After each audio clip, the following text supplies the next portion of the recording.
우리 아버지 하나님의 거룩한 자녀 여러분, 안녕하셨습니까?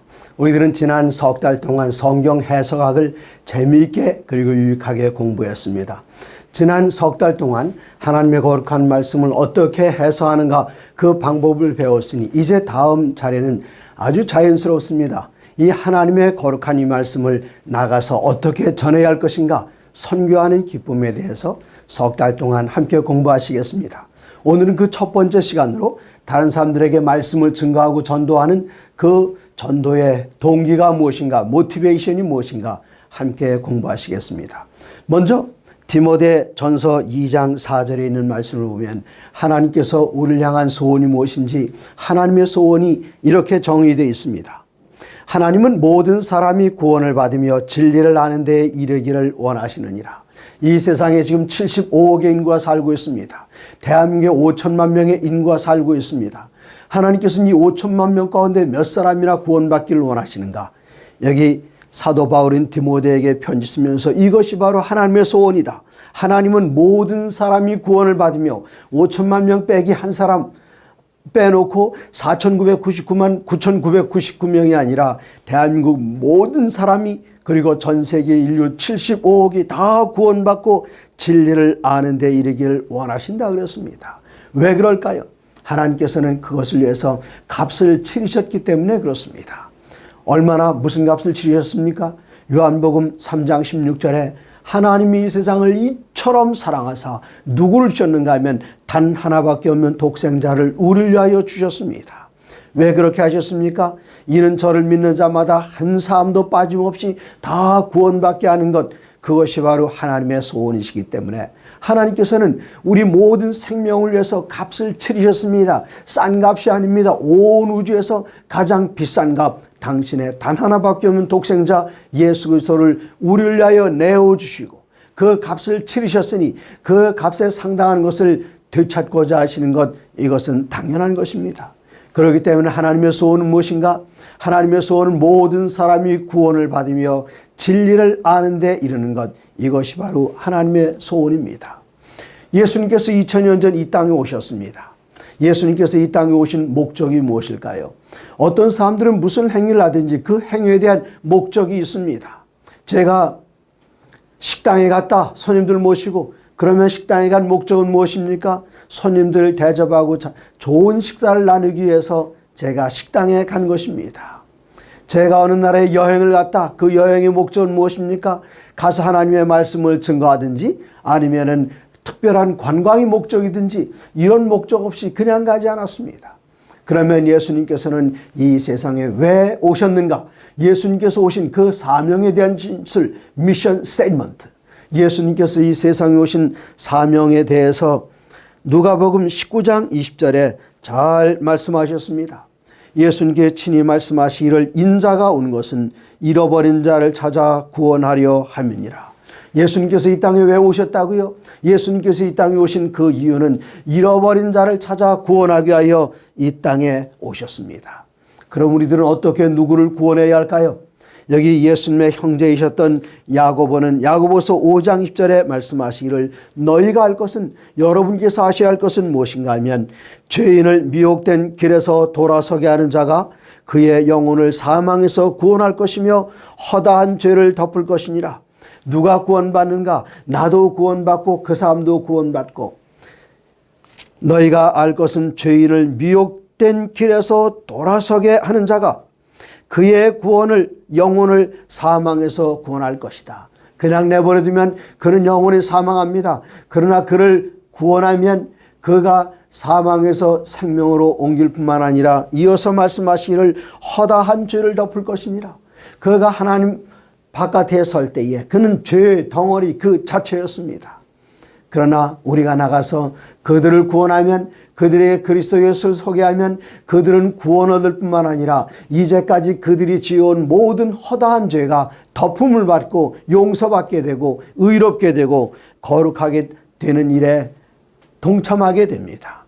그러면 누가 전도의 대상이며 누가 구원의 대상입니까? 로마서를 읽어보면 잘 나와 있습니다. 로마서 1장에 보면 이 세상에는 모든 이방인들이 다 죄인이라고 이야기하고 있습니다.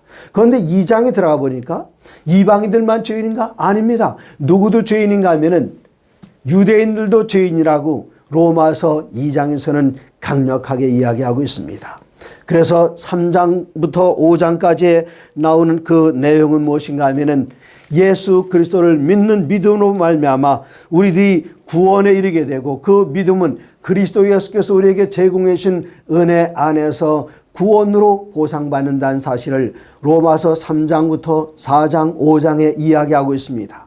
그리고 6장부터 8장까지는 이제 우리가 그리스도 예수를 믿는 믿음으로 말미암아 의롭게 되었으니 이 의롭게 된 거기에서 우리는 점점점 계속 자라납니다. 그리스도 예수의 자성한 분량까지 자라납니다.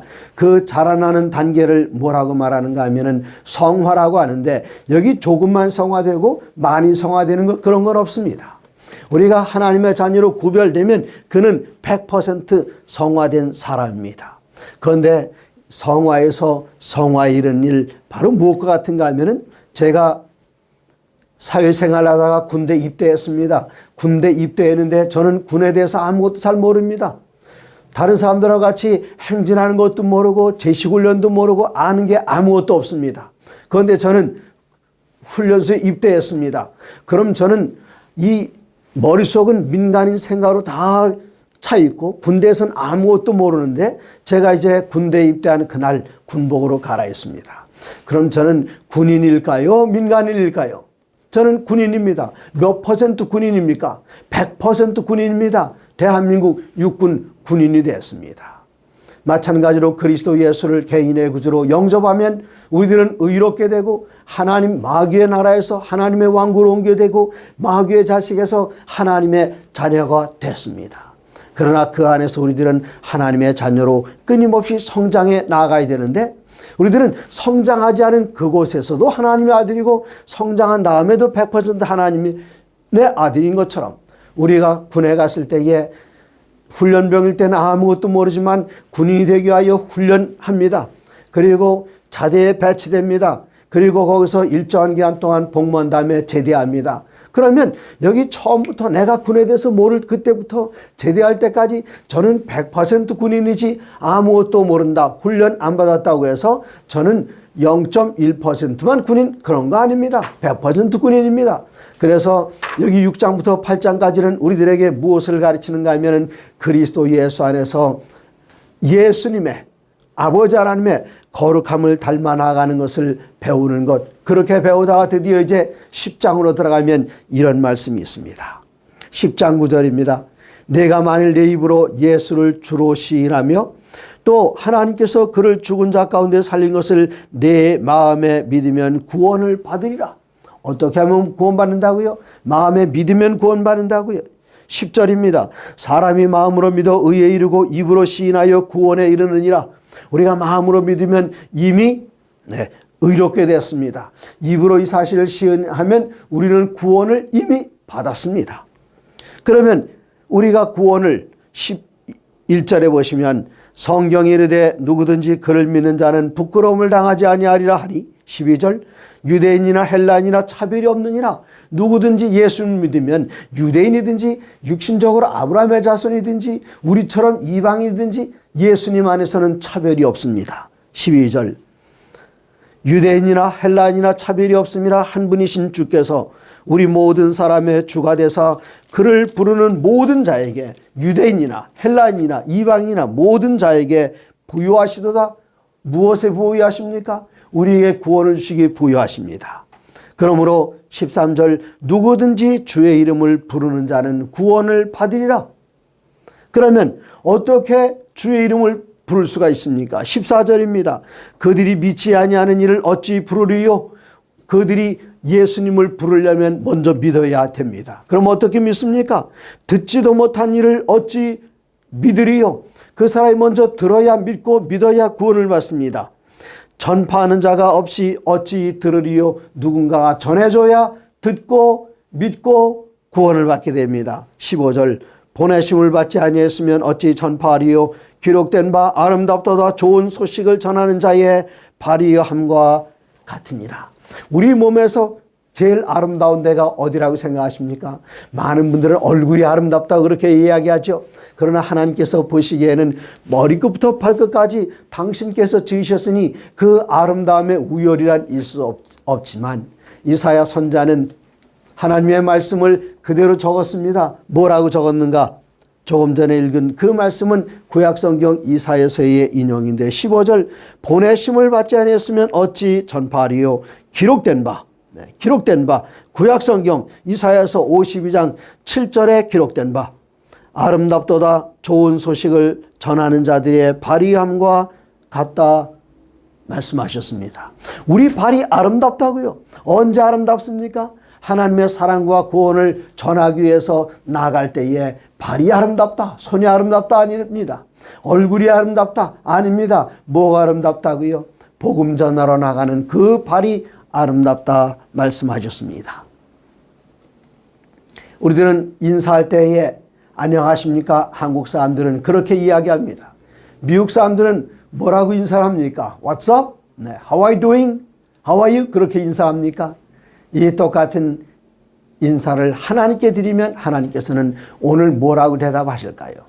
제가 하나님께 안녕하세요 하나님 그렇게 인사드리면 하나님께서 그냥 사람들은 안녕하세요 그러면은 안녕합니다 그러지 않고 똑같이 안녕하세요 그렇게 대답을 합니다. 그리고 미국 사람들은 안녕하십니까 그러면은 뭐 잘 지낸다 그렇게 대답을 하는데 많은 사람들이 그 제대로 듣지도 않고 그냥 의미 없이 대답을 합니다. 제 미국인 친구에게 재밌는 얘기를 한번 들은 적이 있어요. 미국 사람들에게 한 인사말을 합니다. How are you doing? 잘 지내냐? 그러면 이쪽에서 뭐 I'm doing good 그런 대답이 나오면은 이쪽에서 뭐라고 좋다. 나 sounds great 그렇게 대답하는지 이렇게 대답을 하는데 어느 날 이 친구가 어머니를 잃었어요. 그런데 다른 친구가 지나가면서 How are you doing? 그랬습니다. 그래서 뭐라고 대답하는가? My mom just passed away. 어머니께서 금방 돌아가셨다. 그렇게 하니까 이쪽의 사람은 뭐 그냥 들었는지 안 들었는지 네, sounds good. 참 좋구나. 그러고 지나가는 겁니다. 그런데 우리 하나님께 하나님 안녕하십니까? 그렇게 인사를 드린다면 하나님께서 뭐라고 대답하실까요? 하나님께서는 온 백성들이 다 하나님의 자녀들입니다. 그런데 지금 저 아프리카에서는 수많은 사람들이 에이즈로 죽어가고 있고 동남아에서는 어린 소녀들이 성매매의 대상이 돼서 팔려나가고 있고 북한에는 수많은 사람들이 굶주리고 있고 지금 온 세상은 900만 이상 아마 지금 이 말씀이 여러분들에게 전달될 때쯤 되면은 1000만 명 정도가 코로나 바이러스 확진자가 돼 있을 것입니다. 그런 모습을 내려다보신 아버지께서 참 내가 잘 지내고 있다 그런 말씀 나오실까요? 절대로 그렇지 않습니다. 이런 때에 우리 아버지 하나님을 어떻게 하면 기쁘시게 해드릴 수 있겠는가? 예수님께서는 누가복음 15장에서 하나님 아버지를 기쁘시게 하는 비결을 우리들에게 말씀해 주셨습니다. 누가복음 15장입니다. 누가복음 15장에 보면은 세 가지 이야기가 나오는데 어떤 사람에게 양 100마리가 있었습니다. 그 중에 한 마리를 잃어버렸습니다.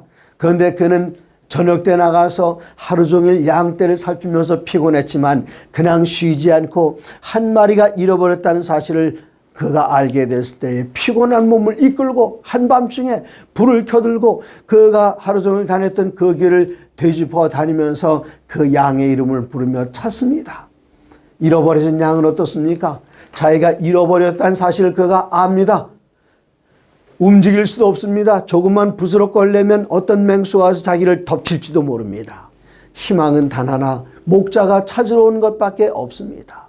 드디어 목자가 이 양을 찾았을 때에 이 목자는 어떻게 반응했는가?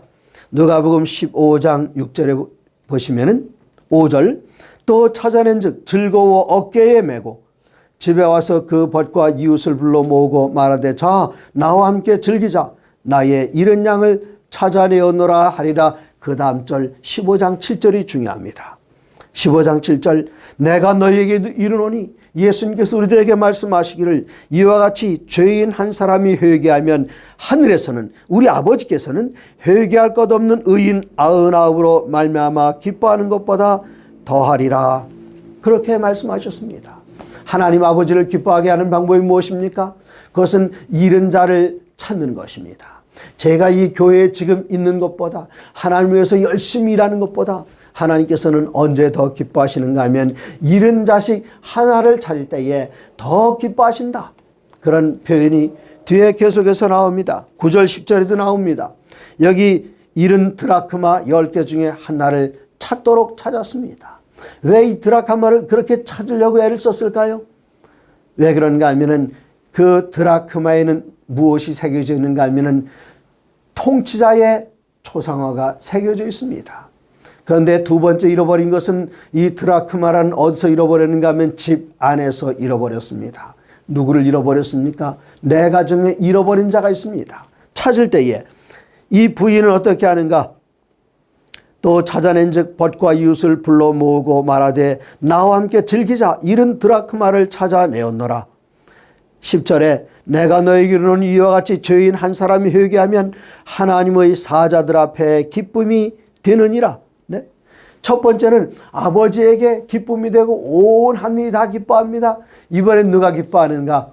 우리들을 전도하러 내보낼 때에 성령께서 우리를 내보내시면 천사들이 동행합니다. 그리고 잃은 자를 찾아오면 누가 기뻐하는가? 나와 동행한 천사, 그리고 그 영혼을 함께 지키던 수호 천사가 함께 기뻐하면서 여러분에게 고마워하실 것입니다. 하나 더 잃어버렸습니다. 누가복음 15장에 보시면은 누가 잃어버렸는가? 두 아들들 가운데 한 아들이 집을 나가서 안 돌아옵니다. 아버지는 기다립니다. 언제까지 기다리는가? 나가서 찾을 만큼 아버지가 기력이 없었기 때문에 그냥 기다립니다.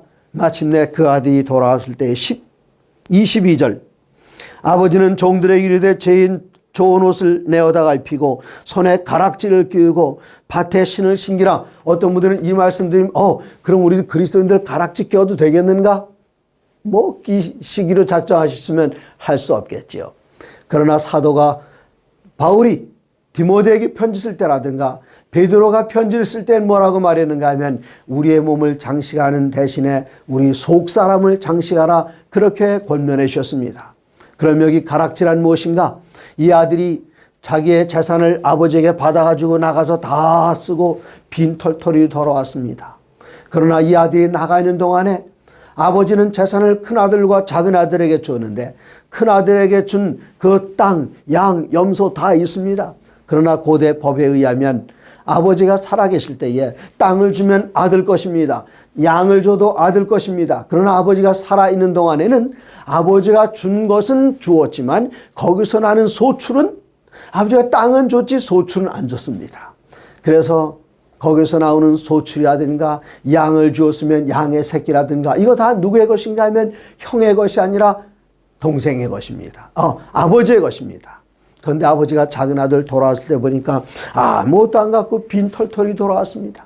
그래서 이 아버지는 그동안 형성된 그 재산을 아들에게 주기 위해서 재산을 관리할 수 있는 그 소유의 인장을 빼서 아들에게 줬습니다. 신발을 신겼습니다. 살찐 송아지를 잡고요. 아버지는 잔치했습니다. 그리고 24절에 내 아들은 죽었다가 다시 살아났으며 내가 잃었다가 다시 얻었노라 하니 그들이 기뻐하더라. 32절 그 형에게 말합니다.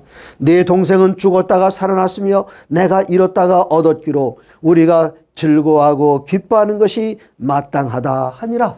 잃은 아들 돌아올 때에 하늘아버지께서 기뻐하신 것 마땅합니다. 여러분께서는 그냥 그 이야기를 남의 이야기처럼 듣고 계시지 않습니까? 그러나 여러분 집에 있는 일로 생각을 해보십시오. 여기 젊은 부부라면 여러분 가정에 있는 그 작은 아이를 공원에 데리고 나갔다가 파는 사이에 아이가 없어졌어요. 그러면 여러분께서는 무자식이 상팔자다 그러시겠습니까? 아닙니다. 찾습니다. 언제까지 찾죠? 찾을 때까지 집에 못 돌아오고 찾습니다. 나는 아이들 다 커서 잃어버릴 애 없다고요? 없긴요. 손자 손녀 없습니까?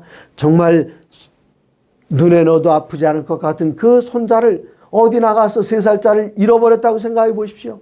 어떻게 찾으시겠습니까? 그 잃어버린 그 시간 동안 여러분의 마음은 얼마나 답답하시고 갑갑하십니까? 이게 바로 아버지의 심정입니다. 하늘아버지, 아버지께서 한두 사람이 아니라 전 세계 인류 모든 인류들을 다 잃어버리셨습니다. 그래서 그 모든 인류를 찾으실 때까지 이 모든 사람들이 다 구원을 받는 것, 이게 바로 우리 아버지의 소원입니다. 우리 아버지의 소원을 만족시켜 드릴 수 있는 우리가 될 수 있다면 얼마나 기쁘겠습니까? 아버지께서는 지금도 잃어버린 그 아들을 기다리고 계십니다. 마침내 이 아들을 찾았을 때 그 기쁨에 대해서 구약 성경에 나오는 스바냐 선자는 3장 17절, 스바냐 3장 11절에 이렇게 표현했습니다.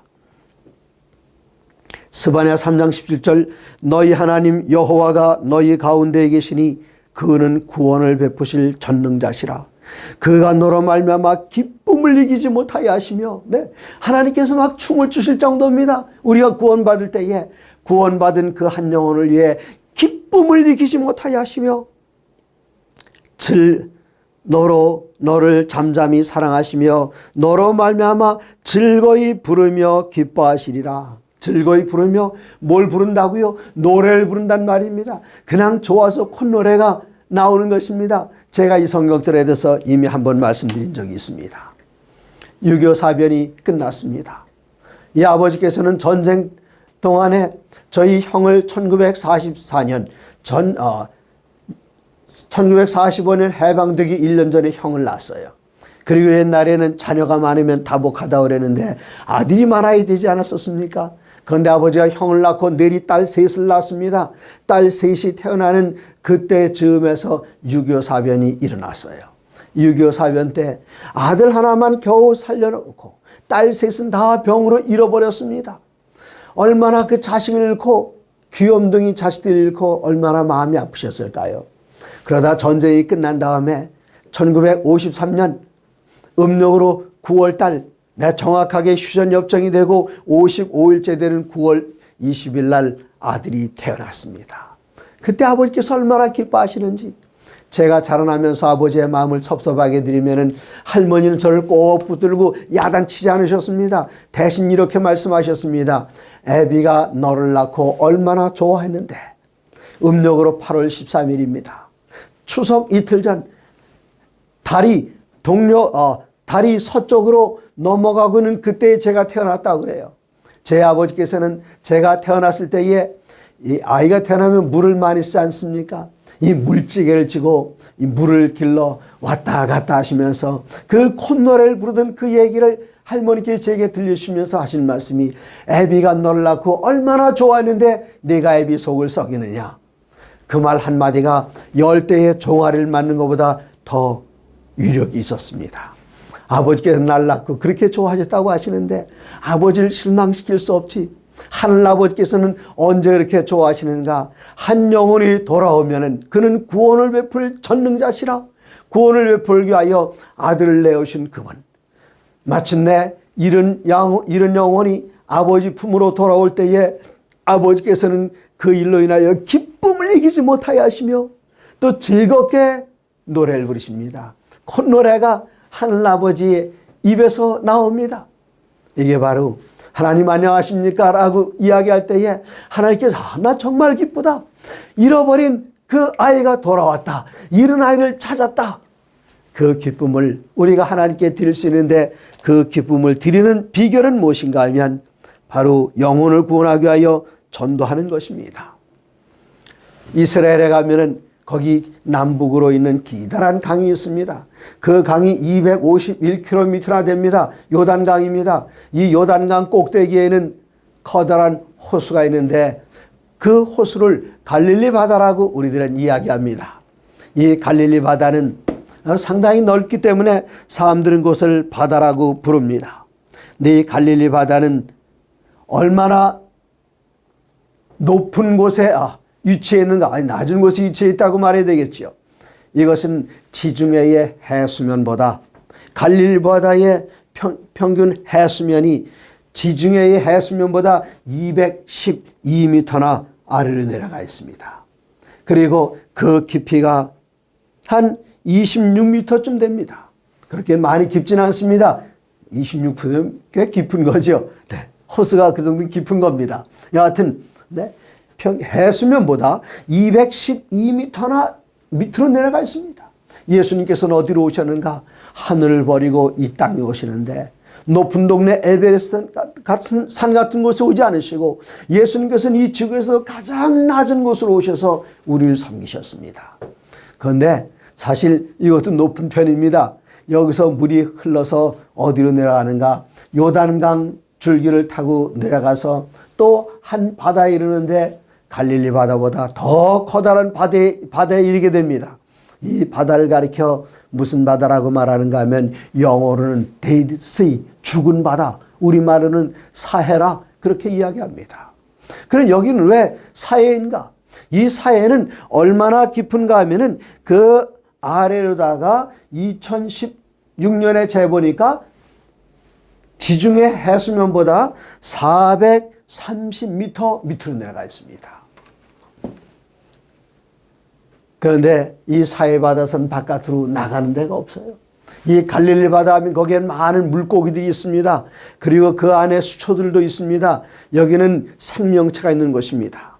그런데 이 요단 강물을 따라서 사해바다에 일단 딱 들어가면 여기는 나갈 곳이 없고 이 물은 위로 다 증발합니다. 증발하기 때문에 그 염도가 얼마나 높은지 거의 30%에 40% 정도 되는 그 염도가 있어서 어떤 생명체도 그 안에서 살 수 없습니다. 어떻게 하면 살 수 있습니까? 흘려보내고 나눠주면 살 수 있습니다. 갈릴리 바다는 살아있는 물입니다. 그러나 사해 바다는 계속 받기만 하고 하면서 자기만 받고 자기만 죽은 바다가 아니라 그 안에 있는 모든 생명체들까지 다 죽게 만들고 말았습니다. 이 말씀은 무슨 말입니까?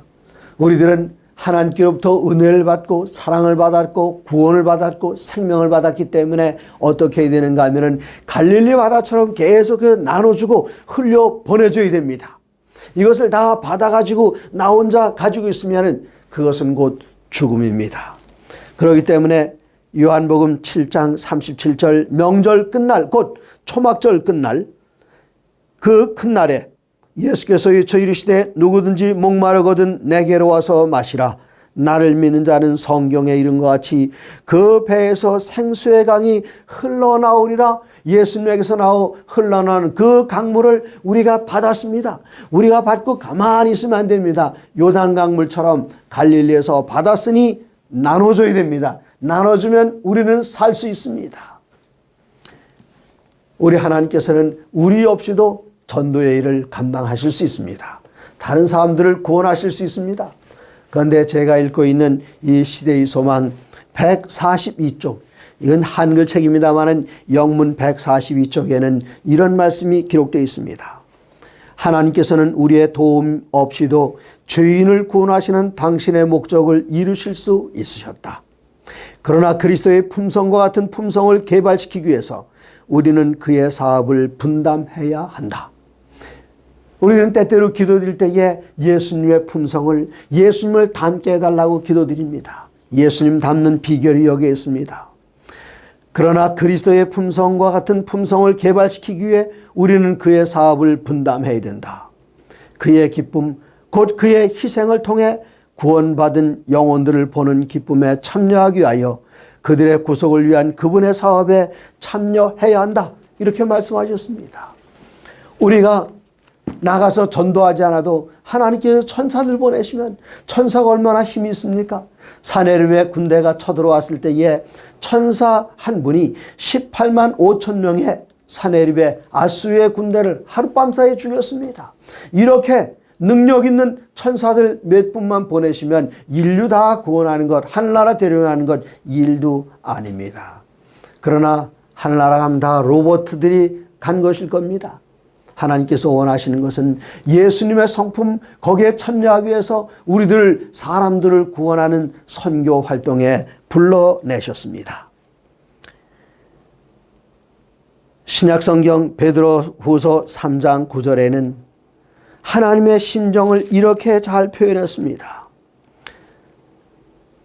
베드로후서 3장 9절 주의 약속은 어떤 이들이 더디다고 생각하는 것 같이 더딘 것이 아니라 오직 주께서는 너희를 다하여 오래 참으사 아무도 멸망하지 않고 다 회개하기에 이르기를 원하시느니라.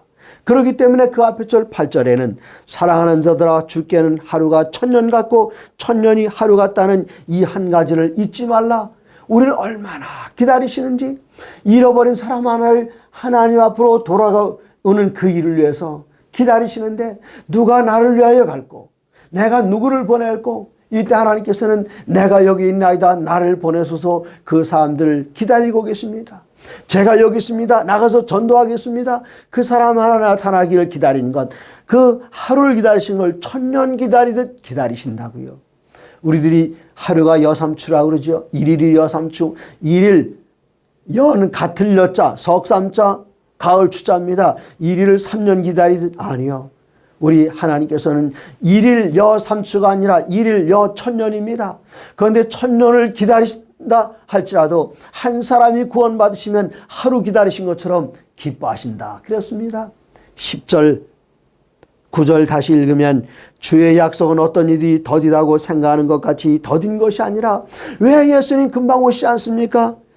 일찍 오시지 않는 이유는 오직 주께서는 너희를 대하여 오래 참으사 아무도 멸망하지 않고 다 회개하기에 이르기를 원하시기 때문에 우리 아버지께서는 기다리고 계십니다.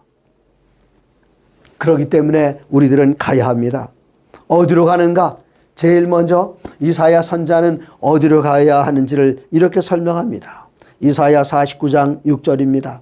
이사야 49장 6절 그가 이르시되 내가 나의 종이 되어 야곱의 지파들을 일으키며 이스라엘 중에 보존된 자를 돌아오게 할 것은 매우 쉬운 일이라. 옛날 성경엔 오히려 경한 일이라, 가벼운 일이라, 누굴 데려오게 하는 것. 여러분, 같은 만호를 사용하기는 대한민국 사람들에게 전도하는 것, 이건 쉬운 일이라고 말씀하셨습니다. 또 같은 기독교 안에서 아직 진리를 깊이 깨닫지 못한 사람들에게 진리를 전하는 것, 이것은 쉬운 일이라 말씀하셨습니다. 그러면 어려운 일은 무엇일까요? 여기 어려운 일이라고 해서 그만 돌아가닙니다. 이사야 46장 9장 6절 계속 읽으면 내가 또 너를 이방의 빛으로 삼아 나의 구원을 베풀어서 땅끝까지 이르게 하리라. 한국 사람들만, 한국어를 사용한 사람들만이 아니라 이방 사람들에게도 나가야 합니다. 같은 기독교 안에서 진리를 온전히 깨닫지 못하는 그 사람들뿐만 아니라 전혀 다른 종교를 가진 사람들에게도 그들에게 진리를 가르쳐줘서 예수님께서 그를 위하여 돌아가신 사실을 증거해야 되고 그들을 주님 앞으로 돌아오게 하는 일에 우리는 참여해야 합니다. 그러면 우리는 이런 일에 참여할 때에 어떤 정신으로 해야 할까요? 고린도후서 5장 14절에는 그리스도의 사랑이 우리를 강권하시는도다. 예수님의 사랑이 우리를 강권하기 때문에 난 그냥 가만히 있으려고 해도 내 몸은 아이고 피곤해 나가기 싫어 그러려고 해도 내 안에 있는 예수님의 사랑, 나를 구원하신 그 사랑이 나를 밀어내는 것, 그게 강권입니다. 강권, 여기 무기에서는 그 총이 있죠. 그 총 안에 총알이 있는데 그냥 가만히 있으면 이게 총열에서 나가지 않습니다.